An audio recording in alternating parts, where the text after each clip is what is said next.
Welcome to today's episode, the first of a mini-series exploring how states respond to civilian harm from their own military operations. We'll examine the challenges of accountability, redress, and reparations, what works, what doesn't, and what needs to change. I'm your host, May Thompson from Ceasefire, the Centre for Civilian Rights. And in each episode, we'll be joined by leading lawyers, experts, practitioners, and military personnel to discuss the evolving landscape of military accountability, the gaps in existing redress mechanisms, and the potential for a UK civilian harm redress scheme.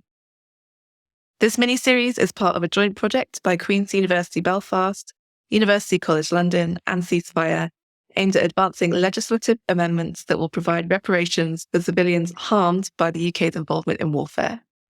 The project is funded by the UK Research and Innovation Arts and Humanities Research Council. In today's episode, we'll be looking at the UK's recent approach to redressing civilian harm. Our guests have a depth and breadth of expertise on this topic. I'm joined by my Ceasefire colleague, Mark Latimer, who is the Executive Director and co-author of Ceasefire's 2021 report on a UK policy on reparations for civilian harm. Professor Luke Moffat, Chair of Human Rights and International Humanitarian Law at Queen's University Belfast, and leading expert on reparations for civilian harm. And Professor Sunila Ni Aline, a leading expert on human rights, counter-terrorism, and international law. She is Professor of Law at Queen's University Belfast, and she holds a joint appointment as Rabina Chair in Law, Public Policy and Society at the University of Minnesota Law School. Professor Ni Aline previously served as the United Nations Special Rapporteur on Counter-Terrorism and Human Rights, where she led global efforts to strengthen human rights protections in counter-terrorism policies.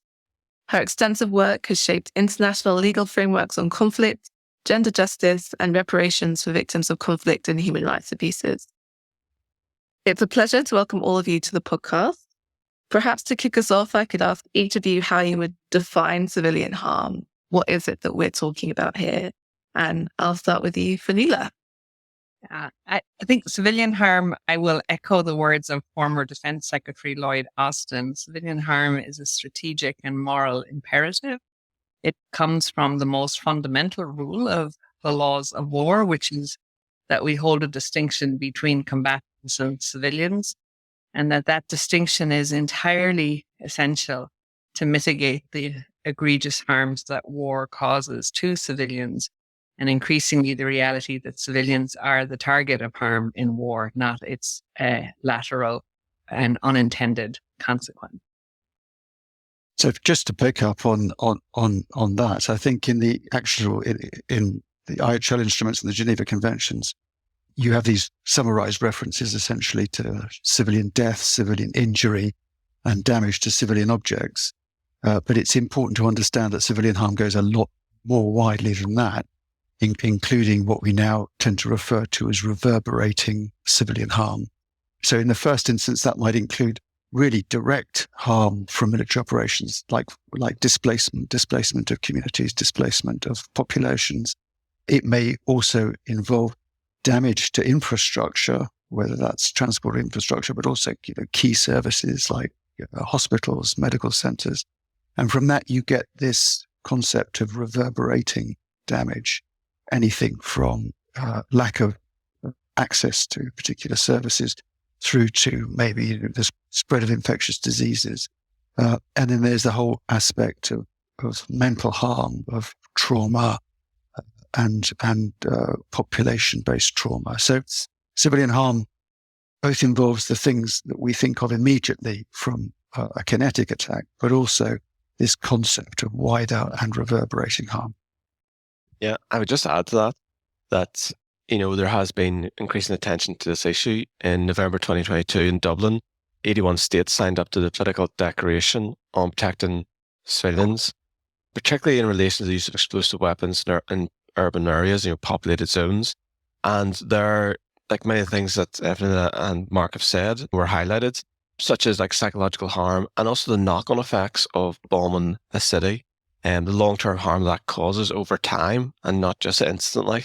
And also intergenerationally between families. I think, recent examples would be the use of drones hunting civilians in eastern Ukraine, where weapons are used to terrorize people. We see that in cities being bombed. We see that in people being forced from their homes. So it's trying to move beyond just the direct people who are killed, to look at the effect that war has on civilians over time and in their environment. And of course, this raises a fundamental question of the type of war that we're looking at. So you said, the effects that war has, but those effects are very different depending on the modes of warfare. This seems like an all too timely conversation with the developments that have been happening over the past weeks and months with the situation in Ukraine and Gaza. But looking maybe at counterterrorism operations first, and we can come to sort of the more large-scale operations later. What would you say are the most common patterns of civilian harm in counterterrorism operation? Well, I think I'd start by saying, which was really one of the foci of my several General Assembly reports that I issued, is that one of my kind of trenchant positions is that the most endangered species of international law is international humanitarian law. And the reason for that is that counterterrorism is eating up much of the terrain around it. So conflicts which would have previously been clearly defined as NIACs, non-international armed conflicts, are increasingly being used by states, or the terminology of terrorism or hotspot or insurgency is being used by states to define those conflicts. And they're doing that for very specific reasons, which is because terrorism is a more permissive framework for states. It's a more permissive legal framework, and it's one encumbers states from some of the obligations. And in some ways, I think it moves them towards being able to say that the rigid principle of distinctions that apply to NIACs, if you apply IHL, no longer apply. So I would say the first and most significant pattern is the non-application of international humanitarian law to multiple conflict settings, which enables the framework of counterterrorism to be applied, which is a more permissive framework, thereby instigating different kinds of rules, which are often domestic law rules about the application of the use of force against, quote, terrorist offenders or terrorist suspects or terrorist actors. So that's the first. The second, I think, and we saw this in places like Raqqa in Syria, and the pattern which ended the assault by ISIS, or the creation of the caliphate, is that once you've put a situation or a geography into the box of being a terrorism box, right, then the rules effectively change. So if we look at the kind of military targeting that happened in Raqqa, and the language of association that applies to anybody who's connected with a designated terrorist organization. So that language, you designated the space as a space of terrorism. You designate those who are engaged in military action as terrorists, and anyone associated with them, mostly women and children. And they lose all the protections that we would think of as being relevant. A good example of that is the 70,000 men, women, and children who remain detained without trial in northeast Syria, because if you designated them all as terrorists, they don't have any of the protections as civilians that would apply to them under IHL. So I think those are the two really big patterns I would identify, which is the non-application of IHL, and then the ways in which the use of force becomes recalibrated through a doctrine of permissibility once you've decided that a geography or a group of people are terrorists. And Mark, what's the UK's record on this when it comes to civilian harm from counterterrorism operations? Well, if you look at both in Afghanistan and in Iraq and Syria, you really see that there are sort of two main patterns of potential violation. The first are violations against individuals who were detained by British armed forces. That there was a sort of a prolonged period of essentially detention without authority, arbitrary detention, and then mistreatment of detainees. And I think the single most famous case was this appalling case where a hotel receptionist from Basra, Mr. Bahar Musa, was essentially beaten to death over a period of around 24 hours by a group of of British soldiers. But that really is just the most sort of signal event out of a really widespread practice of arbitrary detention and abuse in hundreds of cases of detainees. So we often think in terms of warfare about, battlefield conditions or battlefield exigencies. But we're talking now about people who were within the power. They were protected persons under the Geneva Conventions, and they were within the power of British Armed Forces when violations happened. So that's the first sort of large category. The second one is a little bit harder to pin down, and that's if we think about the air war, if we think about the war against ISIS that took place more recently. It's currently really just coming to an end now, but the big phase of it came to an end in 2017 with the Battle of Mosul. You saw thousands of civilians who were killed as part of bombing campaigns by the international coalition, led by the US Air Force, but including in second place the UK Royal Air Force. And it's very difficult then to be able to pin particular instances of civilian harm, particular cases of civilians being killed in bombing with specific airstrikes and indeed specific air forces. So it's very hard without the US Air Force or the Royal Air Force actually standing up and saying, yes, that was us, to know whose bomb killed which civilians.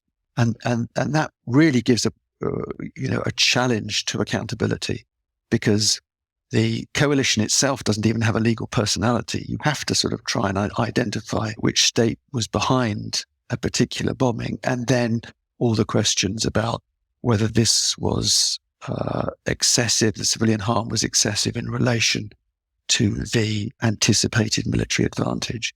So there are lots of difficult questions in terms of those second kinetic incidents of civilian harm, but much easier to try and establish accountability for the first set, where you have detainees who are actually within the power of UK armed forces.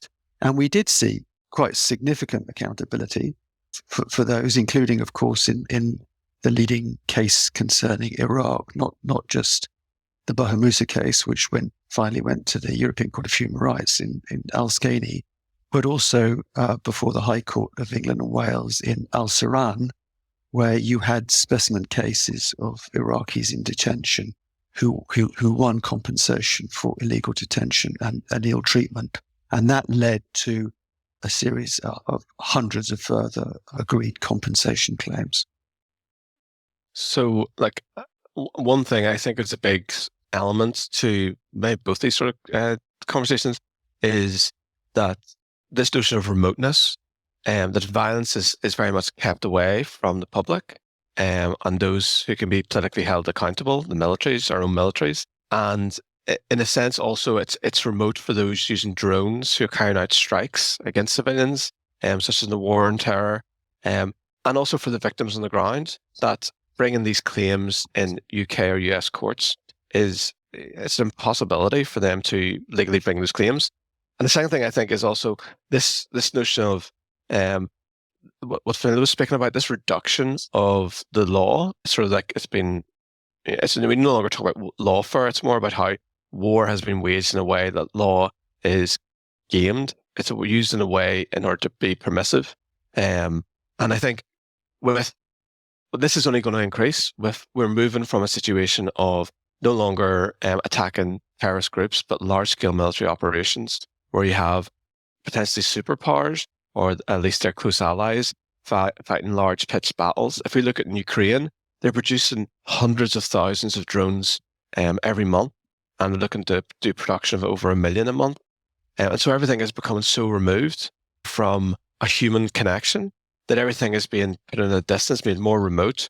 And it's a real risk of then how we hold people to account when civilians are harmed, because you can't point to a soldier. It's not like, a army patrol is walking down the street and you can stop them and speak to their commander and bring a claim. Everything is just removed from being held to account.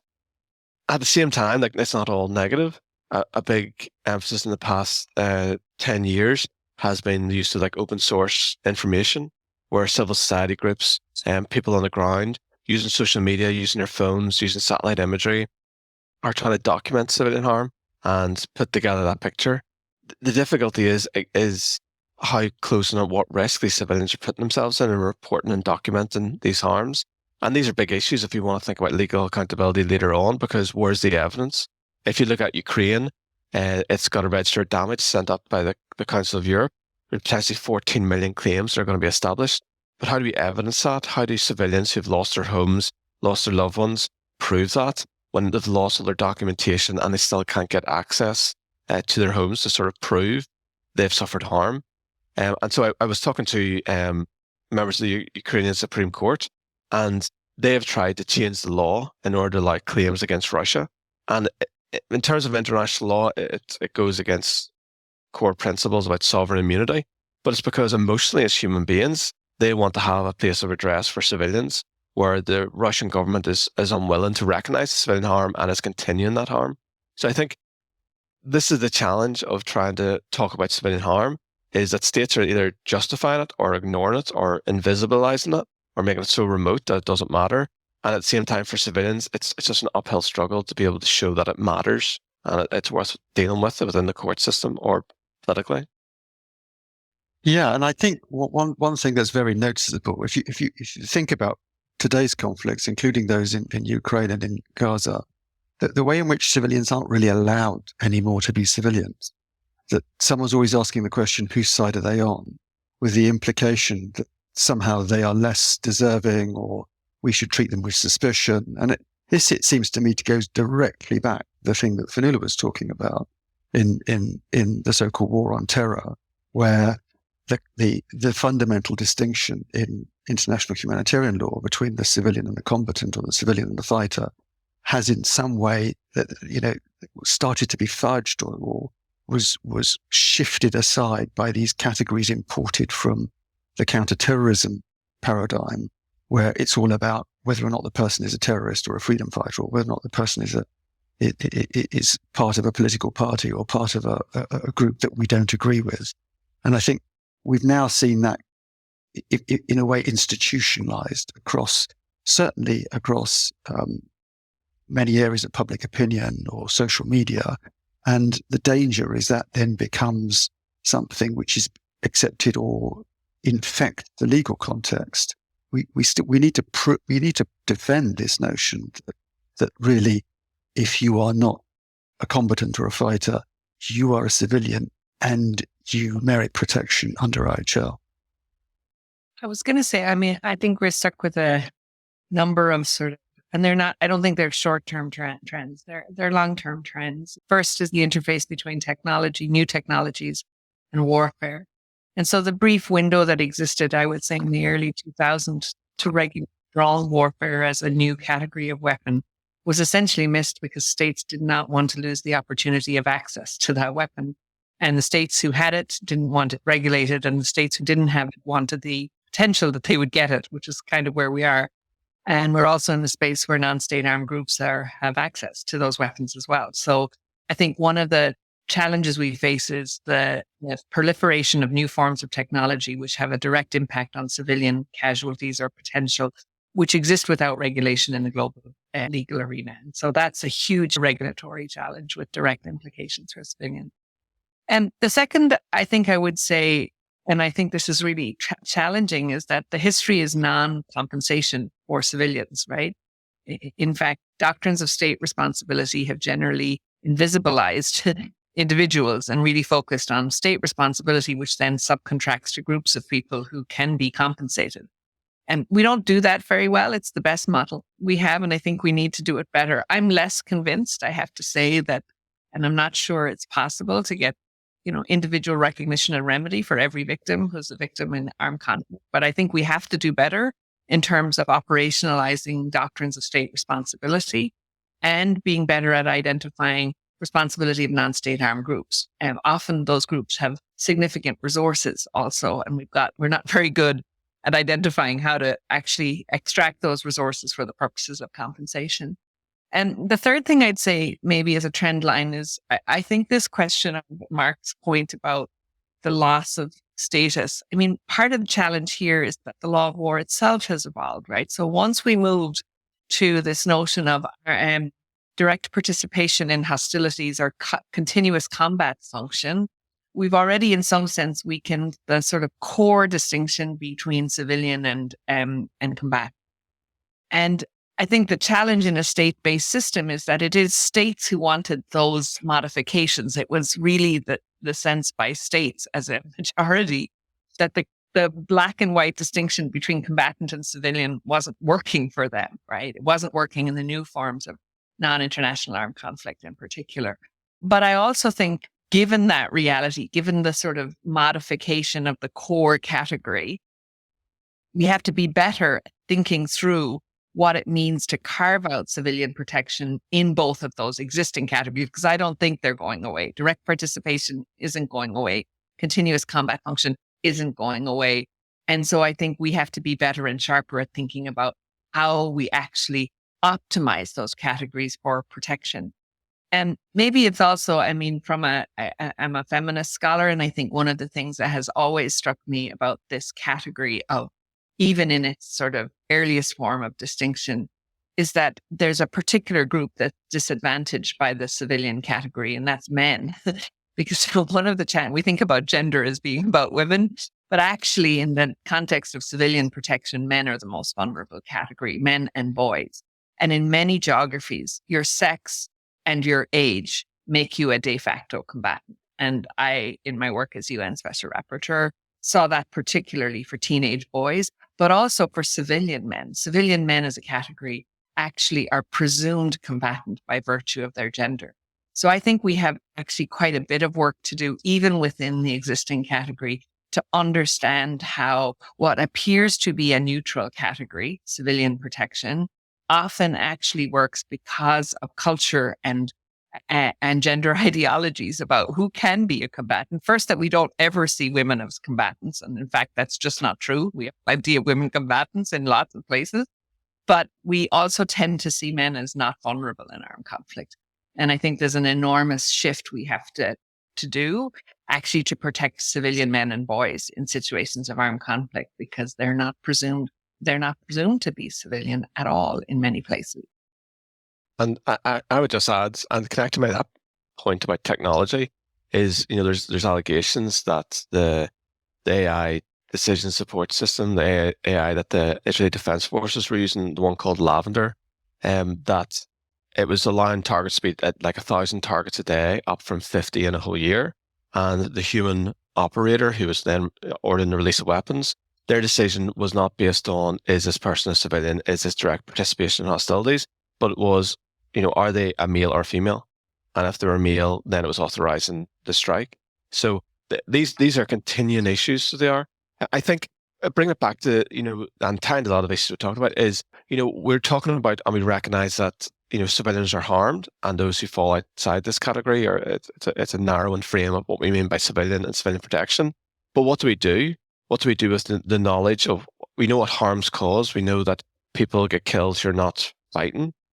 And one approach has been to try to mitigate and try to rehash the principle of precaution about trying to ensure that when using force, constant care is taken, Article 57 of Additional Protocol 1, but also then response.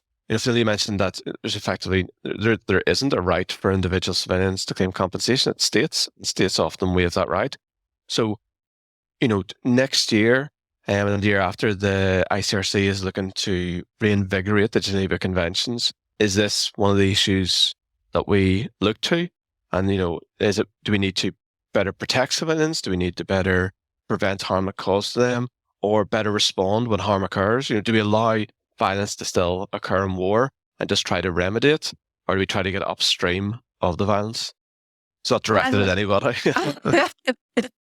I mean, I would just say, I think we're to say the absolutely obvious, we're in a very, very precarious moment. I think one of our challenges is very much, and this includes the challenge for the ICRC, is to maintain the integrity of the distinctions we have, much less move towards new and better and more refined understandings by states. I think we face it states the obvious. We face enormous tensions within the global multilateral system. Its functionality, as evidenced by votes in both the Security Council and the General Assembly last week concerning Ukraine, demonstrate that we have new hegemonies emerging, and these are not rule observant hegemonies. And so I think we're going to be in a position of tension around whether or not it's in fact possible to move new and deeper understandings of obligation among states, or whether we are in fact simply going to do well by holding the space that we have.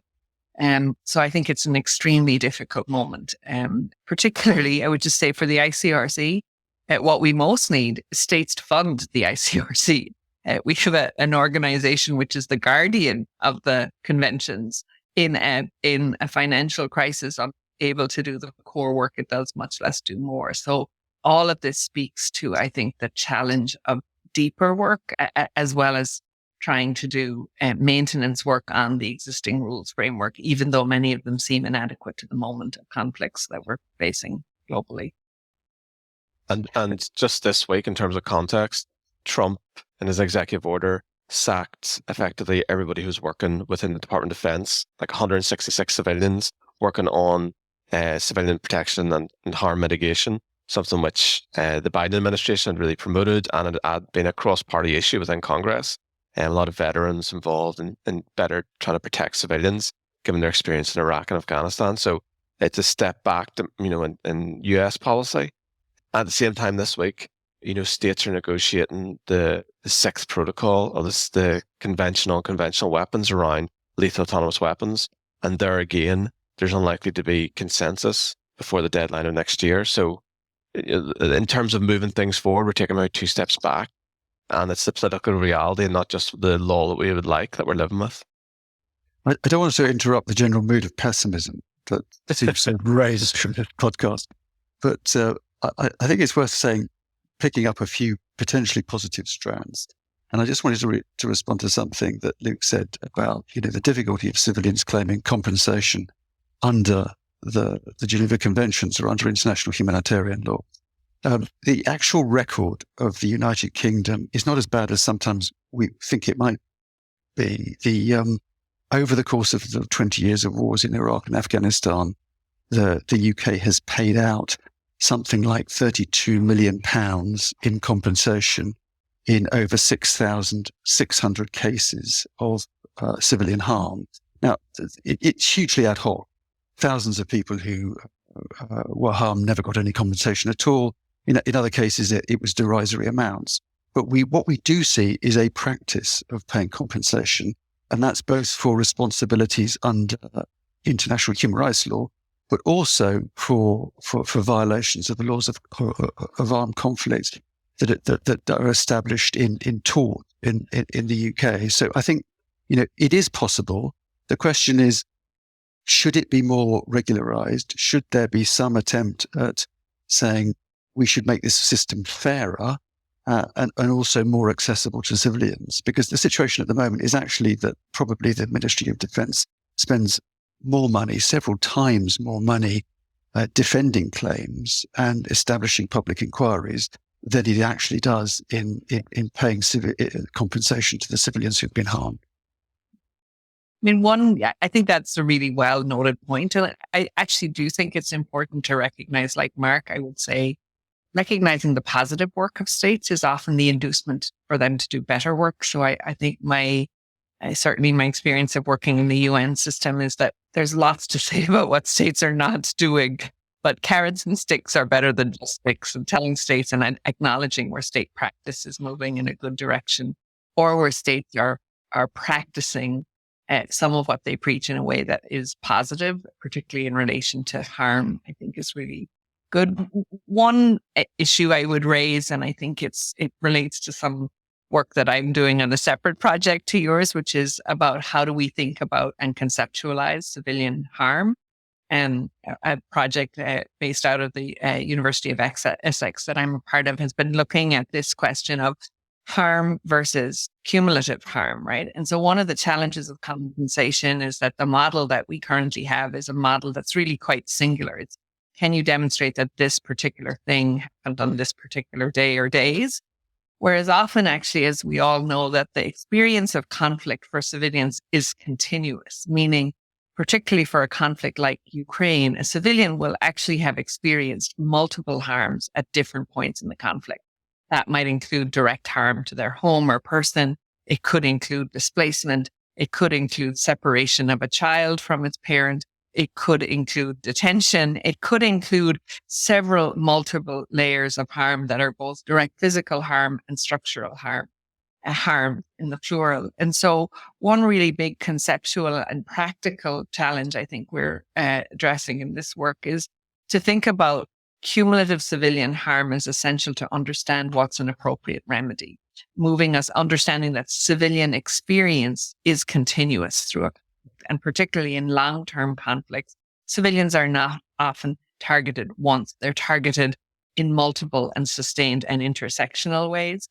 So I think that's an important way to think about what do we mean by harm is not a singular phenomenon for civilians in armed conflict. And that is some of the work we're trying to do in this project around the conceptualization of harm. Yeah.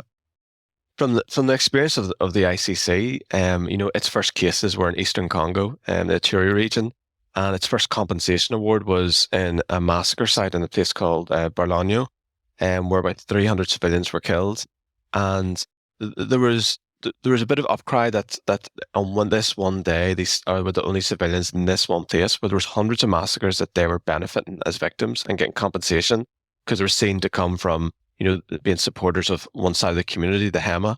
But what happened when compensation was finally paid 15 years later was that they were given like cows, they were given housing, they were given some money. But a new armed group had arisen, was fighting the same sort of sectarian fights that were in the past. Most people had left, half of them had lost their cows. And so any compensation that was given was lost, like everybody was displaced again. And so I think it's always, at what point of time and how resilient are the measures that were given to civilians enough? And it goes to that sort of cumulative harm. It's not just communities, but it's also society. And, protecting civilians, also preventing, the return to violence. And these are always issues that peace building and transitional justice in general has tried to tackle. And they go beyond the law often. These are, peace processes that require buy-in from everybody and not just the state. So, my concern is we're just always in a cycle of violence, a moment of peace and then getting back into the old ways of fighting. And for civilians, they're just caught in the middle. And there's a lot to be said about, the geographies of where violence occurs and where it'll likely occur again. Like you could talk about the Crimean War in 1853, about the ethnicities based on the Crimea Peninsula and, Russian expansionism and France and Britain and Turkey trying to contain that. So it's not that we're continuing to repeat the past. It's just we fail to learn our own histories and civilians pay the cost. Yes, and the second time around, it's still a tragedy. Yeah.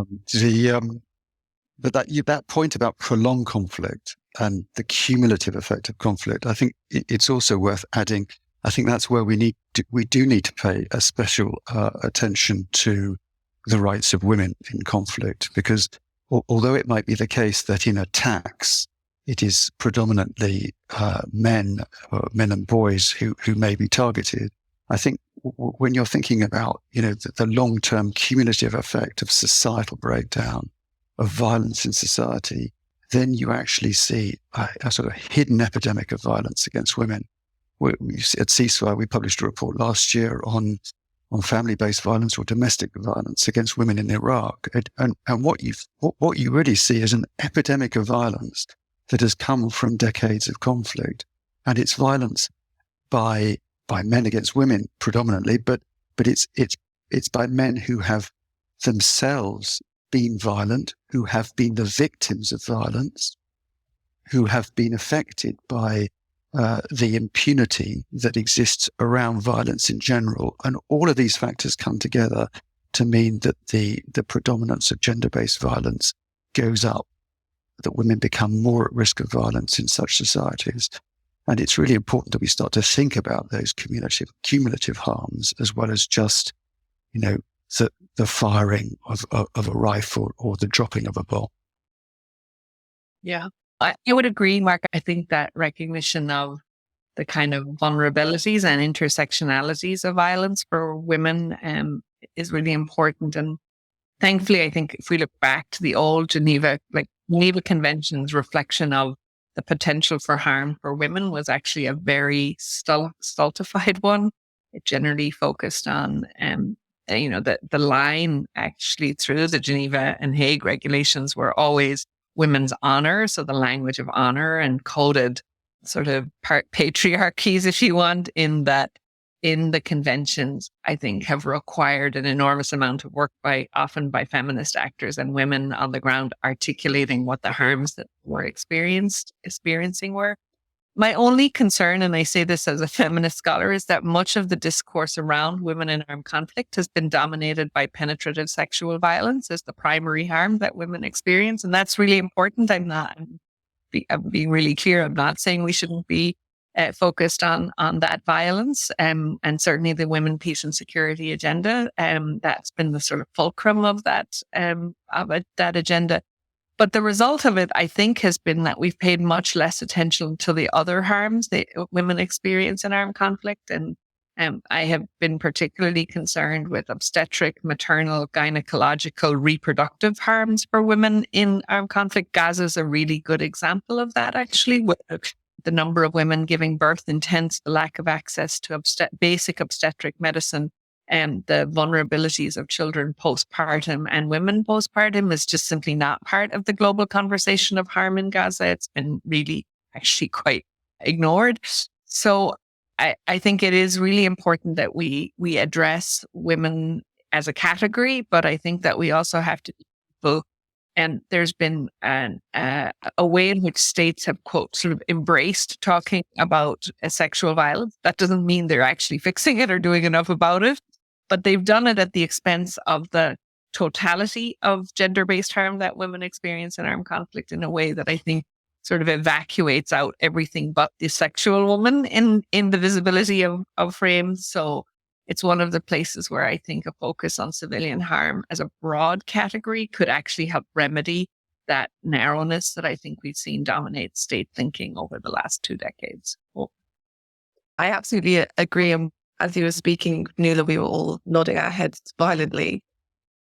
So then, looking at opportunity, Luke, you mentioned earlier that the US is really retreating from its leadership role in this area. So, as the UK is starting to rethink its approach to mitigating and responding to civilian harm, maybe we can just do one more round of responses of what do you think are the key principles that they should be centering in that thinking?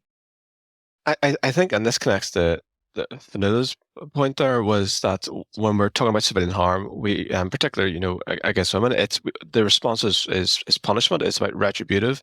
It's about criminalizing. It's criminalizing the other. It's rebel groups. It's ISIS. It's these sort of terrible terrorist organizations that are committing this violence. But when you're talking about maternal harms, it's destruction of infrastructure, of healthcare systems that's causing those long-term consequences. And like if you look at like in northwest Iraq, the Yazidis who suffered genocide 10 years ago still can't go home to their homes because the infrastructure is completely destroyed. There's no psychological support for women who were sexually enslaved for 5 years or children who were forced to become child soldiers. And so I think in terms of our approach, like a Western and particularly a UK approach, is that we sort of silo things off in terms of, human security, protection of civilians, and also then international law responses. And there are even departments within government. I think we need a more joined up approach. I think we need, when we're talking about civilian harm, we need to be thinking about, yes, how do we mitigate, prevent it? How do we protect civilians? But then, what is our response when we cause it or we witness it? I think there is a piece about the role of compensation and other, reparations measures as a means to respond and to learn. So I think when a civilian is killed or injured or a hospital is damaged, it's not enough to sort of document that harm, but it's also the military needs to learn from it and how to prevent it in the future. And also, is there measures where they could use to reconstruct that hospital or provide sort of interim support in the meantime, because the images that we're able to get out of Gaza were just horrors that, probably have never been seen, where you had neonatal, newly born premature babies suffocating in there. And how is that modern warfare? It's horrendous. So I think we needed to stand up for what is humanity, what the Geneva Conventions are supposed to do, and ensure that civilians goes beyond just justifying them as collateral damage them or not directly targeting them, to be more proactive, especially with technology that we have, to fight better. And it's a moral high ground and not just a legal one that states can aspire to. And I think with the UK government, it could lead in this area. Yeah, I absolutely echo that. And I think it's interesting. We started off talking specifically about the UK's approach to remedying civilian harm. I mean, the UK has a tendency to look at this under the general rubric of what they call overseas operations. And I think it's an interesting word, that overseas, isn't it? Because it seems to have sort of echoes from the past. And the way of looking at overseas operations from the distant past, i.e. a kind of colonial model where what was done abroad really wasn't of concern to the British public other than the benefits it brought, I think has so been completely destroyed in the modern world by the communication systems that we have. The public are genuinely concerned about what happens abroad because they see it. They see it on social media. They see it on TV screens. They see the damage that's caused. And in the same way, I think you can't any longer write off civilian harm that your own military operations caused on the basis that it's happened a long way away.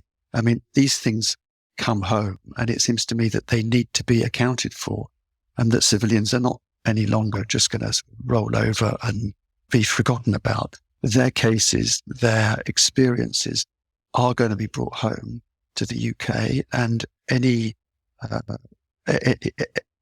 government which seeks to justify its activities under the Geneva Conventions is going to have to show that it is dealing with the challenge to both to mitigate and to respond to the civilian harm that it causes.